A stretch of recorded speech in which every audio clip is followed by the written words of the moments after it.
ម៉ែអើយម៉ែខ្ញុំអើយអើយម៉ែខ្ញុំអើយ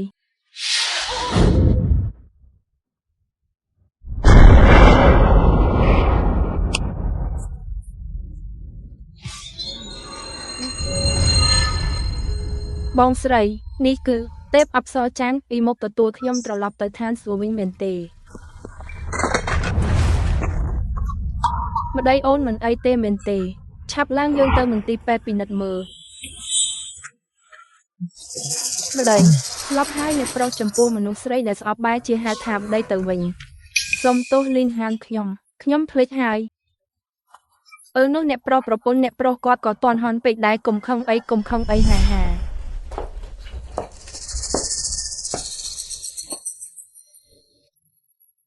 អ្នកម៉ែជីលីនហានថ្ងៃនេះចូលរៀបការជាមួយគ្រូសាអ្នកហើយបើដេញគាត់ចេញខ្លាចតែជំងឺរបស់លោកឪពុកក្មេកពេញមួយទីក្រុងជៀនឆឹងគ្មានអ្នកណាហ៊ានព្យាបាលទេ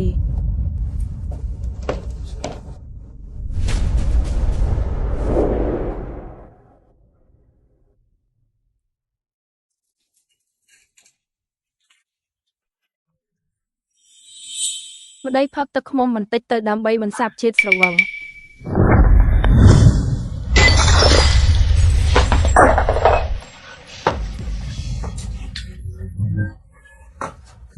មកពីអ្នកទាំងអស់គ្នាទៅខ្ញុំត្រូវគេដេញចេញពីគ្រូសាលីនចាប់ពីពេលនេះទៅហៅខ្ញុំថាម្ដី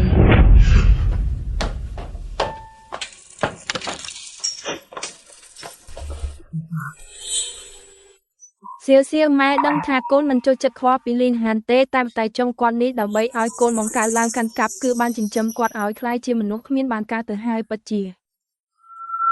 ម៉ែលីនហានពីកំណើតមិនអាក្រក់ទេខ្ញុំចង់ទុកពេលឲ្យគាត់បន្តិចទៀតកាលនោះតាមរកផ្លូវទេវតាឯកអស់រាប់ពាន់ឆ្នាំឥឡូវចាប់ជាតិជាថ្មីលើខ្លួនមនុស្សនេះហើយនៅមានមនុស្សក្បែរខ្លួនដែលយកចិត្តទុកដាក់បែបនេះមិនអីទេនាំពួកគេដើរលើផ្លូវវឹកហាត់ក្បួនទេវតាជាមួយគ្នាទៅសុំទោសខ្ញុំនឹងមិនហៅលោកថាប្តីនៅខាងក្រៅទេហៅប្តី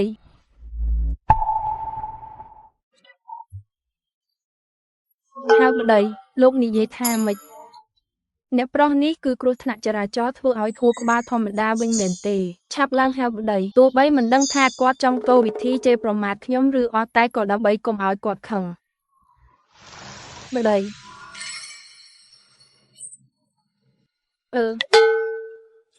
គូប្តីនោះកុំខូចហើយថ្ងៃនេះខ្ញុំបានត្រឹមតែប៉ាន់តែអ្នកត្រឡប់ទៅវិញទេនាងប៉ាន់តែខ្ញុំមិនបានទេគ្មានហេតុផលណាឲ្យប្រពន្ធដប់ប្តីនោះទេ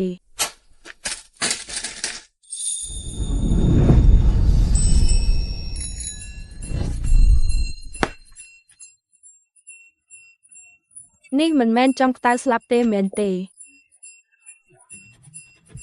មិញនេះខ្ញុំច្បាស់ជាឃើញ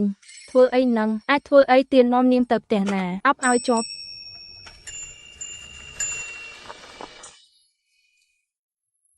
អូយម៉ែអាយអ្នកប្រុសពីមុនមិនមែនតែងតែនិយាយថាធ្វើការហត់ពេកឲ្យប្រពន្ធជិះកុំដប់គាត់ទៅផ្ទះទេមែនទេមែនហើយរងចាំខ្ញុំផងអ្នកប្រុស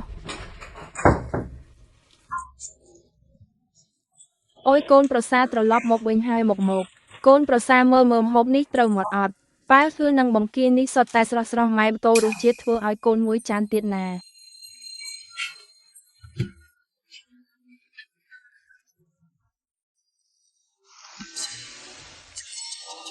ប៉ាគឺបង្គាធំគ្រាន់តែលក្ខខណ្ឌគ្រួសារប៉ុណ្ណឹងញ៉ាំឆ្ងាញ់យ៉ាងនេះមែនទេកុំរំខានអីនេះមិនមានបាយប្រអប់ទេតា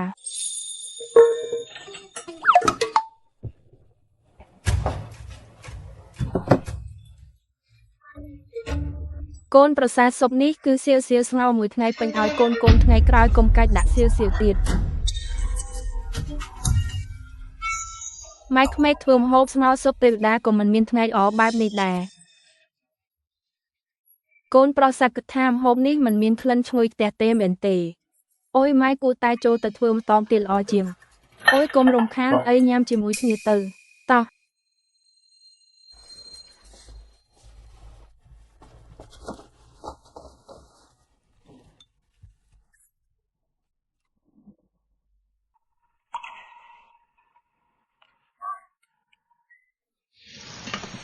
ម៉ែញ៉ាំជាមួយគ្នាទៅកូនហៅម៉ែថាម៉េច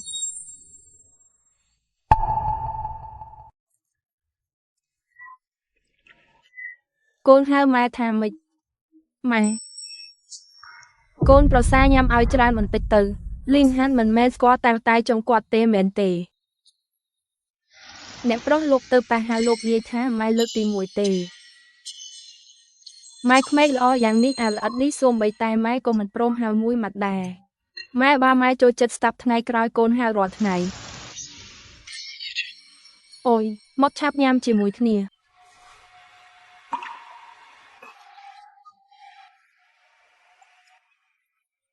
អ្នកប្រុសខ្ញុំមិនចូលចិត្តញ៉ាំបង្គាទេទុកឲ្យលោកញ៉ាំខ្លួនឯងទៅឆាប់ឡើងណា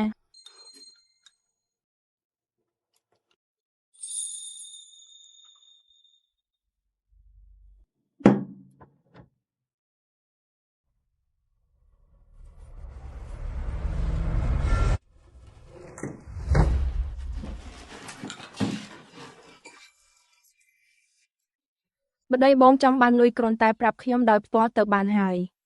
នេះគឺជាលុយសន្សំទាំងអស់ក្នុងផ្ទះហើយបងចង់ចាយយ៉ាងម៉េចខ្ញុំក៏មិនស្រួលនាំដែរខ្ញុំមិនបាននិយាយថាខ្ញុំចង់បានលុយទេនេះគឺជាថ្លៃថ្នាំរបស់ប៉ាចាំខ្ញុំបើកប្រាក់ខែសិនចាំឲ្យបងយល់ព្រមទេខ្ញុំពិតជាមិនចង់បានលុយទេ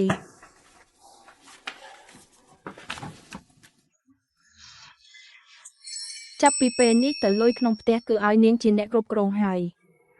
ថ្មីនេះកុំទិញម្ហូបថ្លៃពេកអីប្រពន្ធម៉ែខ្ញុំដឹងថាពីមុនធ្លាប់ធ្វើរឿងដែលសុំទោសចំពោះអ្នកទាំងអស់គ្នាច្រើនណាស់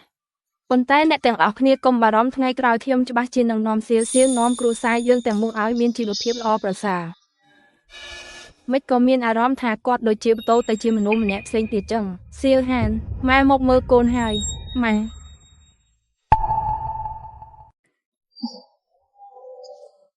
អាល្អិតនេះមិនក៏នៅរស់ទៀតមើលទៅត្រូវគិតរកវិធីកម្ចាត់វាចោលម្ដងទៀតហើយ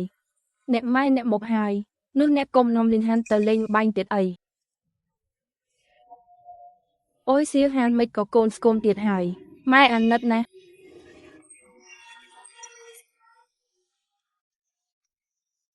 នេះហើយជាម្ដាយចុងដែលចិញ្ចឹមម្ចាស់ដើមឲ្យខ្លាយជាមនុស្សគ្មានបានការនឹងមែនទេមែនហើយម៉ែមានកាដូឲ្យកូននេះណាគឺជាការសមាជិកកាស៊ីណូពី3កន្លែងក្នុងក្រុងពឹងផ្សាយទៅបានមកមានអ្នកណាឲ្យរបស់លេងបែបនេះពិតមែនតែម្ដងនាងនៅតែមិនប្រែប្រួលទេគ្រាន់តែលឺថាលេងល្បែងភ្នែកក៏ដកមិនរួចដែរ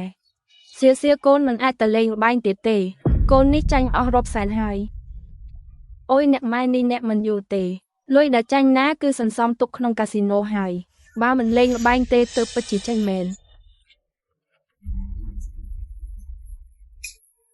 មិនឆ្ងល់ទេដែលពីមុននាំកូនប្រុសអ្នកទៅរៀនបំពន់នាំខ្ញុំទៅកន្លែងលេងម៉ាចឹងហើយថែមទាំងប្រាប់ថាបង្រៀនខ្ញុំរៀនគណិតវិទ្យាទៀតនោះមិនមែនឃើញថាឯងមានទេពកោសល្យទេឬបើគ្មានការអីទេអ្នកទៅមុនទៅកុំរំខានគ្រូសាយើងញ៉ាំបាយឡាវលាវជូនភ្ញៀវគាត់នេះកើតអីនឹមសូម្បីតែលេងល្បែងក៏មិនចាប់អារម្មណ៍ដែរខ្ញុំចាំបានហើយឲ្យតែគាត់ធ្វើពុតជាមនុស្សល្អគឺចង់សុំលុយអ្នកផ្ទះហើយកើតសមាជិកនោះកូនឯងចាំប្រាណាខ្ញុំទៅមុនហើយណែអត់ប្រយ័ត្នទេអ្នកប្រុសរបស់ឯងថ្ងៃក្រោយលេងល្បែងទៀតហើយយកទៅវិញទៅ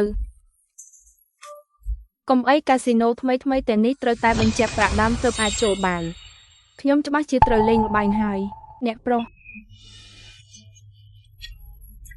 មិនមែននិយាយថាថ្ងៃក្រោយចង់នាំគ្រួសារប្រពន្ធឲ្យមានជីវភាពល្អប្រសើរទេមែនទេមែនហើយដូច្នេះត្រូវតែលេងឲ្យធំទើបអាចក្រាបឈរវិញបានអូយក្លាហានណាស់នេះទើបសះសំជាអ្នកប្រុសធំគ្រួសារលីនយើងអូយគួរឲ្យស្ដាយដែលខ្ញុំខំប្រមូលចុះប្រមូលឡើងនៅខ្វះតែប៉ុន្មានម៉ឺនទៀតសោះមិនអីទេតាមិនលេងល្បែងទៀតទេកុំនេះជាឱកាសចុងក្រោយរបស់កូនហើយក្នុងការក្រាបឈរឡើងវិញមកម៉ែឲ្យកូនល្អណាស់ខ្ញុំទៅយកប៉ុន្មានម៉ឺនទៀតលើកនេះច្បាស់ជាអាចក្រាបឈរវិញបានហើយបើកូនរកកន្លែងខ្ចីលុយមិនបានទេម៉ែមានខ្សែរយៈខ្ញុំទៅមុនហើយ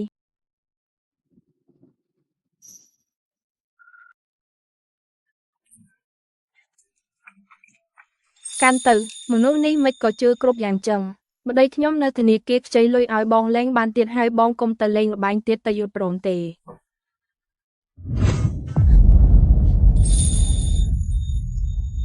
អ្នកណាថាខ្ញុំពិតជាទៅលេងល្បែងមែននោះបើខ្ញុំមិននិយាយអញ្ចឹងទេគាត់អាចឲ្យលុយនេះទេកាន់ទៅលុយនេះទុកឲ្យបងកាន់ចុះមនុស្សប្រុសនៅខាងក្រៅមិនក៏អាចគ្មានលុយចាយបានទៅឆាប់ឡើងយកទៅទិញថ្នាំឲ្យប៉ាទៅ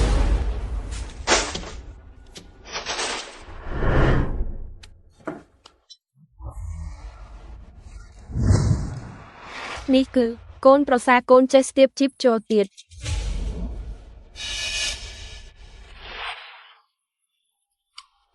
ជំងឺនេះគឺបានស្ទះសរសៃឈាមពេញរាងកាយហើយខ្ញុំស្មានតែធ្ងន់ធ្ងរប៉ុណ្ណាទៅ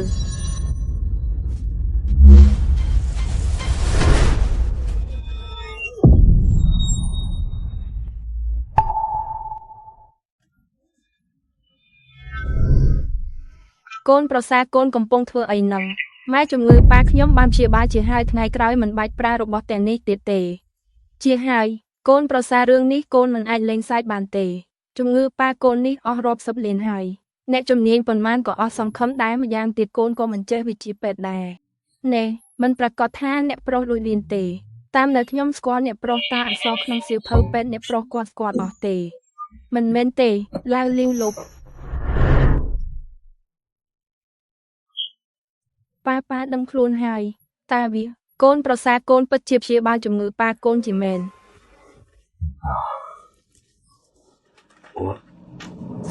សៀវាងមក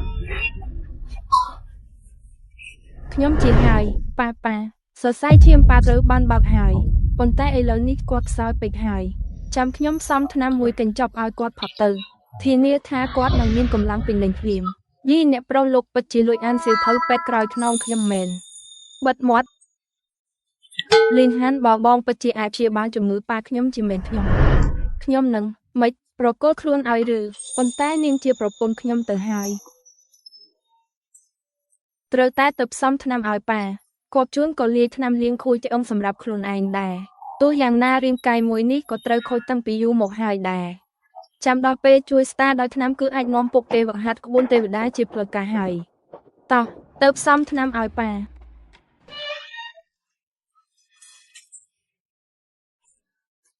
លោកលីននៅទិញថ្នាំជួយកម្លាំងទៀតហើយនេះគឺឲ្យមនុស្សចាស់អាយុ50ជាងញ៉ាំទេសុំទោសយកខុសហើយមួយនេះប្រពន្ធស្អាតយ៉ាងនេះអញ្ចឹងមិនមានបញ្ហាអីទេ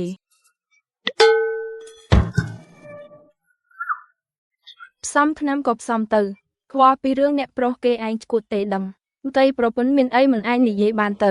សៀវលីផ្សំថ្នាំណែអ្នកប្រុសអង្គុយទីនេះលោកជំទាវមក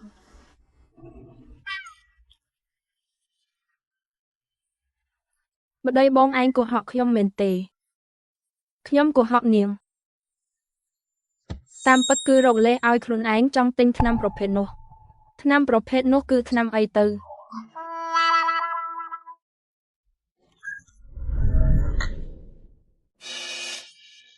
លោកផ្សំរួចហើយអុយលោកគ្រូជូគឺលោកមិនក៏មានពេលមកលេងហាងតូចនេះចឹងម្នាក់នេះជាអ្នកណាទៅគាត់ឈ្មោះជូគឺសៀងមីងជាលោកគ្រូពេទ្យចាស់វស្សាលំដាប់ប្រទេសប៉ុន្មានថ្ងៃនេះទីក្រុងជៀនឆឹងបើកកម្មវិធីជួបជុំអញ្ជើញខ្ញុំធ្វើជាអ្នកបកស្រាយខ្ញុំឆ្លៀតមកមើលគ្រូឯងរូបមន្តថ្នាំនេះអ្នកណាសរសេរអូរូបមន្តនេះគឺលោកម្នាក់នេះយកមកមានបញ្ហាអីមែនទេ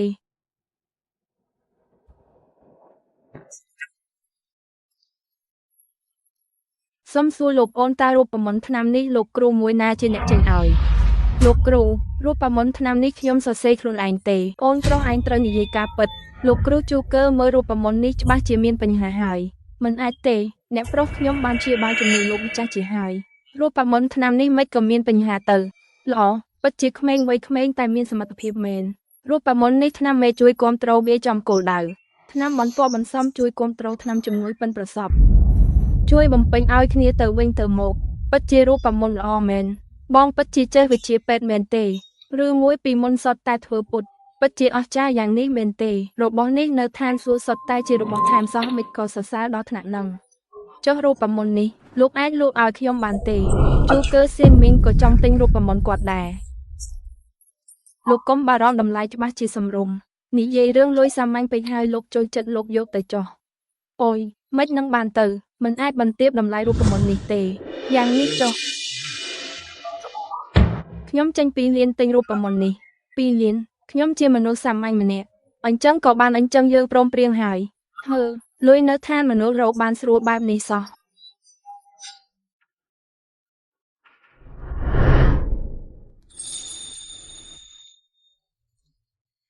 មិនមែននិយាយថាថ្ងៃក្រោយឲ្យប្រពន្ធគ្រប់គ្រងលុយទេឬខ្ញុំនៅមានរូបមន្តមួយទៀតលោកជួយវាតម្លៃមើលរូបមន្តសម្រាមក៏យកមកវាតម្លៃដែររបស់របរធម្មតាដែលឃើញគ្រប់ទីកន្លែងនៅឋានសួគ៌នេះមិនក៏មានតម្លៃម្លេះចុះបើថ្នាំលាងខួរឆ្អឹងរបស់ខ្ញុំនេះមិនអាចលក់បានតម្លៃកប់ពពកទេឬនេះគឺសម្រាប់មនុស្សញ៉ាំមែនទេថ្នាំជំនួយកម្លាំងបរិសុទ្ធមួយគំនោធំនេះបូកចូលគ្នាតាមចិត្តសុទ្ធតែជាកម្រិតដែលអាចសម្លាប់មនុស្សបានដំរីក៏មិនហ៊ានញ៉ាំបែបនេះដែរអ្នកចេញរូបមន្តនេះពិតជាមនុស្សល្ងងមែនអ្នកប្រុសចុះបើខ្ញុំជួយរូបមន្តនេះឲ្យលោកសិនទៅឲ្យឆ្ងាយលោកយល់អីស្វាជ្រៀងខំផ្ទុយពីបំណងតោះណែនោះអ្នកប្រុសចាំខ្ញុំផងមិនក៏ប្រញាប់ម្លេះរងចាំផង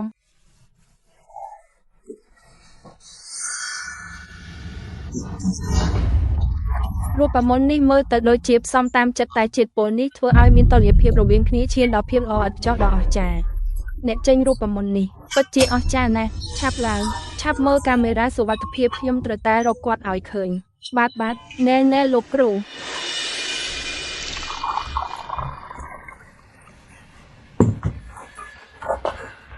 ទីបំផុតរួចរាល់ហើយ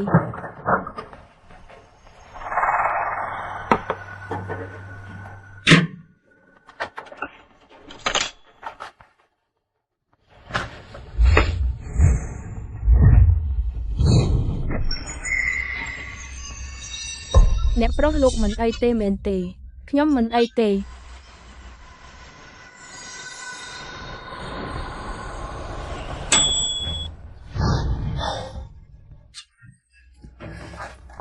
ទីបំផុតក៏ជាសះស្បើយ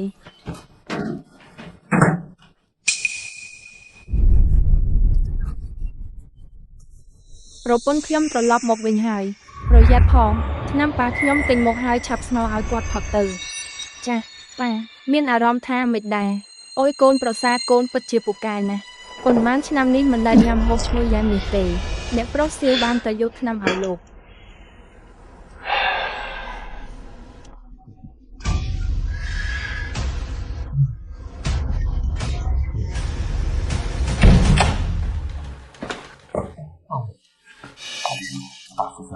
យកនេះឲ្យប៉ាផឹក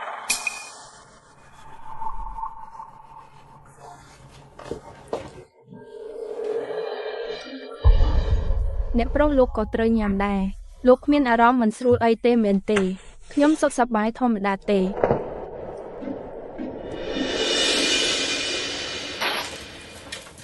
អ្នកប្រុសមានរឿងអី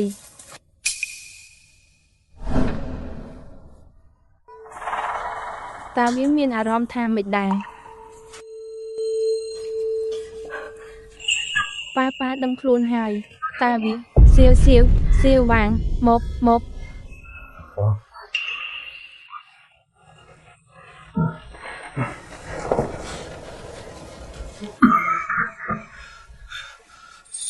្ញុំជាហើយប៉ាសរសៃឈាមប៉ាត្រូវបានបើកហើយប៉ុន្តែឥឡូវនេះគាត់ខ្សោយពេកហើយចាំខ្ញុំសំថ្នាំមួយកញ្ចប់ឲ្យគាត់ផឹកទៅធានាថាគាត់នឹងមានកម្លាំងពេញលេញភ្លាមយីអ្នកប្រុសលោកពិតជាលួចអានសៀវភៅពេទ្យក្រោយខ្នងខ្ញុំមែនបិទមាត់អូយថ្ងៃសប្បាយចិត្តយ៉ាងនេះយំធ្វើអីទៅលំបាកអ្នកទាំងពីរហើយ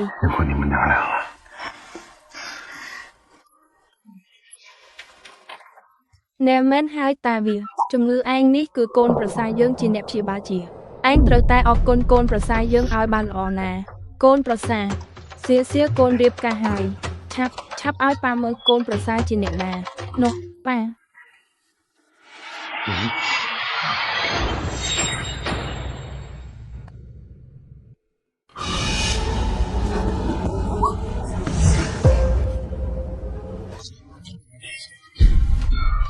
ប៉ាធ្វើអីណាំឯងវាអាប្រកាច់នោះឲ្យស្លាប់ទៅ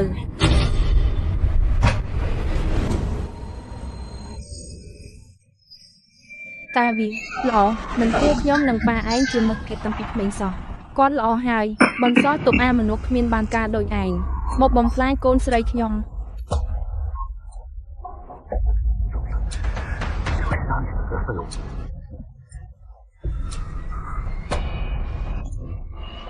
ឯងមើលអីកូនស្រីថ្ងៃនេះកូនត្រូវតែលេងលះជាមួយវាឥឡូវនេះភ្លាមលេងលះជាមួយវាអុយលេងលះអីទៅកូនប្រសាទើបតែព្យាបាលជំងឺឯងជាឯងក៏សងគុណដោយគំនុំមែនទេ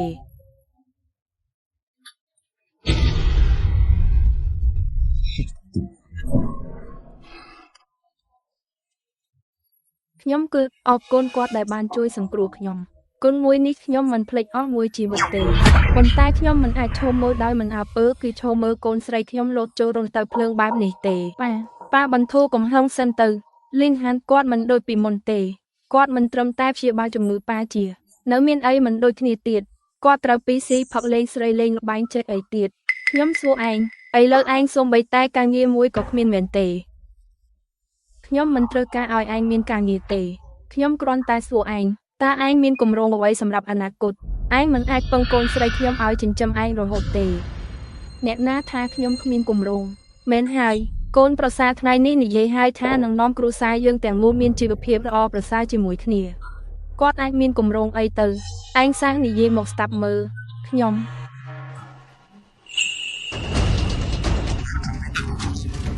រៀបចំយកគ្រួសារទាំងមូលទៅវឹកហាត់ក្បួនទេវតាជាមួយគ្នាអ្នកមិនដឹងទេមែនទេវឹកហាត់ក្បួនទេវតាខ្ញុំមើលទៅឯងប្រហែលជាវឹកហាត់ក្បួនទេវតាមែនហើយមែនទេនេះហើយជាប្តីដ៏ល្អដែលកូនរើស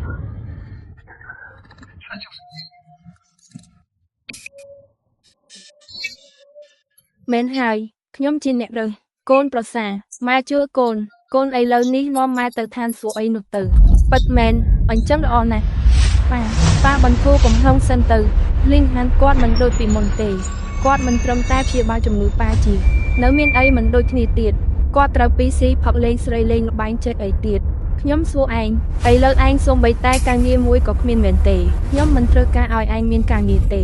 ខ្ញុំគ្រាន់តែសួរឯងតើឯងមានគម្រោងអ្វីសម្រាប់អនាគតឯងមិនអាចពឹងកូនស្រីខ្ញុំឲ្យចិញ្ចឹមឯងរហូតទេយាយវាសៀវមើលណែខ្ញុំនេះកើតអីប៉ាឥឡូវប៉ាជឿខ្ញុំហើយមែនទេឯងធ្វើអីដាក់ប្រពន្ធខ្ញុំតោះឲ្យឯងមិនអីទេមែនទេ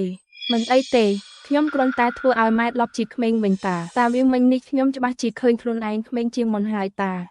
ប៉ិតដោយការគិតមែនថាមនុស្សឥឡូវនេះមានធម៌ពលវិញ្ញាណស្តើងណាស់មនុស្សធម្មតាដែលមិនធ្លាប់វឹកហាត់រាងកាយគឺមិនអាចស្រូបយកធម៌ពលវិញ្ញាណបានទេសៀវវាងឯងគុំដើម្បីមុខមាត់អីនោះនិយាយកុហកអីផ្ទះតាណាប្រហែលជាខ្ញុំព្រើភ្នែកហើយពីមុនខ្ញុំគ្រាន់តែគិតថាឯងមិនចេះអក្សរនិងគ្មានចំណេះដឹងឥឡូវមើលទៅខួរក្បាលឯងក៏ខូចដែរប៉ាអ្វីដែលខ្ញុំនិយាយសុទ្ធតែជាការពិតហើយខ្ញុំមិនដែលកុហកអ្នកណាទេបើមិនជឿប៉ាមើល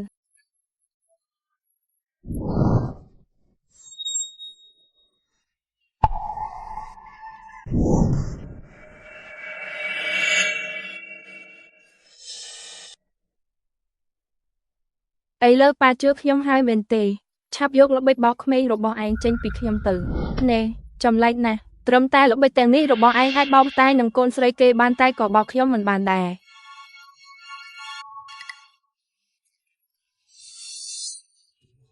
ក៏ត្រូវដែរមនុស្សសុទ្ធតែអញ្ចឹងរឿងអីក៏ដោយបើមិនកើតឡើងលើខ្លួនឯងគឺមិនជឿរឿងដែលនៅក្រៅពីសមត្ថភាពយល់ដឹងរបស់ខ្លួនឡើយអ្នកប្រុសសុំខ្ញុំមួយដើមដែរមក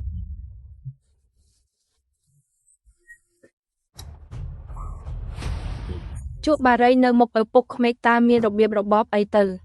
មើលទៅខ្ញុំនៅតែត្រូវជួយពួកគេវឹកហាត់រាងកាយសិនថ្លៃថ្នាំដែលត្រូវការសម្រាប់ការវឹកហាត់រាងកាយនេះមិនមែនជាចំនួនលុយតិចតួចទេប្រពន្ធសូម្បីតែនាងក៏មិនជឿខ្ញុំដែរមិនមែនទេបងចេះវឹកហាត់ក្បួនទេវតាឬអត់ចំពោះខ្ញុំមិនសំខាន់ទេអញ្ចឹងនាងនេះខ្ញុំខ្លាចបងឈឺដៃខ្ញុំចង់លាបថ្នាំឲ្យបងមិនអីទេរបួសតិចតួចសោះប្រកាសជាមិនឈឺហើយអញ្ចឹងក៏ល្អដែរមែនហើយខ្ញុំក៏មិនចង់ឲ្យបងជួបបារីដែរបើបងចេះចង់ជួបតើអាចជួបតិចជាងមុនបន្តិចបានទេបានខ្ញុំស្ដាប់នាងទាំងអស់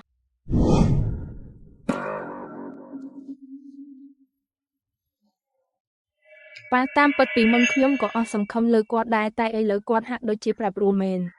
ខ្ញុំចង់ទុកឱកាសឲ្យគាត់ម្តងទៀតបានបើកូននិយាយអញ្ចឹងហើយប៉ាស្តាប់កូនចុះប៉ុន្តែលីនហានខ្ញុំនៅតែត្រូវសង្កេតមើលឯងមួយរយៈសិនទុកពេលឲ្យឯង3ថ្ងៃទៀតឯងត្រូវតែរកការងារមួយឲ្យបាន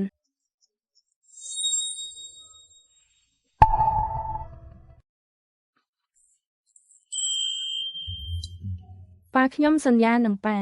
ធ្វើការស៊ីឈ្នួលគឺមិនអាចទៅរួចទេដោយសារតែរូបមន្តថ្នាំណាមួយរបស់ខ្ញុំក៏អាចលក់បានរាប់ម៉ឺនដែរគួរតែខ្ញុំបើកហាងថ្នាំមួយសិនដើម្បីទប់ចិត្តឪពុកក្មេកទោះយ៉ាងណាសំខាន់បំផុតគឺនៅតែត្រូវនាំពួកទេវហាត់ក្បួនទេវតាដដែលប្រពន្ធអញ្ចឹងខ្ញុំចេញក្រៅសិនហើយយកថ្មបាយប៉ុន្មានដុំមកបោកខ្មោចមែនទេនេះគឺថ្មវិញ្ញាណអ្នកប្រុសបើលោកពិតជាខ្វះលុយមែនខ្ញុំនៅមានប្រាក់សន្សំខ្លះដែរទោះយ៉ាងណាថ្មវិញ្ញាណនេះប្រហែលជាសំខាន់ណាស់មែនទេដើមឡើយចង់ប្រើថ្មវិញ្ញាណទៅដូរជាលុយដើម្បីបើកហាងសិនមិននឹកស្មានថាគ្មានអ្នកណាស្គាល់របស់សោះអ្នកប្រុសរបស់នេះគឺលំហាត់ប្រាណទី8របស់ឋានសួគ៌មិនក៏លំហាត់ប្រាណឬមួយក៏របស់លេងនេះគ្រាន់តែមួយឈុតធម្មតានៅឋានសួគ៌ក៏អាចត្រូវគេចាត់ទុកជាក្បាច់គុណគ្មានគូប្រៀបមែនទេអ្នកជាអ្នកណាហេតុអ្វីបានជាមកលួចមើលគេវហាត់ក្បាច់គុណនៅទីនេះ